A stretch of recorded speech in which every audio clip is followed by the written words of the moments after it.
Hi friends, আজকে আমরা শিখবো একটা নতুন রেসিপি। আজকে শিখবো আমরা কর্ন দিয়ে তৈরি ডায়েট চাট। তো এটা খেতেও যেমন টেস্টি হয়, শরীরের পক্ষেও খুব হেলদি। তো চলো দেখে নেওয়া যাক আমরা এটা কিভাবে তৈরি করছি।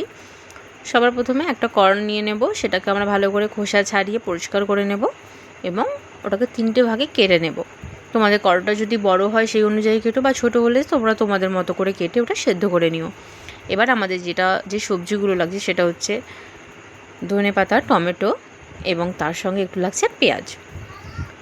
তো এই সবগুলো আমরা ভালো করে কেটে রেডি করে নিয়েছি। এবারে আমাদের কর্নটা সেদ্ধ হয়ে গেলে কর্নটাকে আমরা ঠান্ডা করে অবশ্যই ওটাকে কেটে নিজের মতো করে ছাড়িয়ে নিও।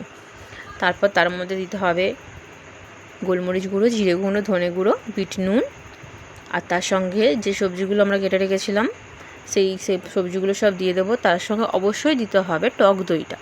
টক দই দিতে কেউ ভুলবে না। টক দই দিয়ে এটাকে ভালো করে মিক্স করে নেবে। তো মিক্স করে নিলে রেডি। এটা যেমন টেস্টি তেমন হেলদি। তো খেয়ে আমাকে অবশ্যই জানিও কেমন হয়েছে। আজকের মতো বাই।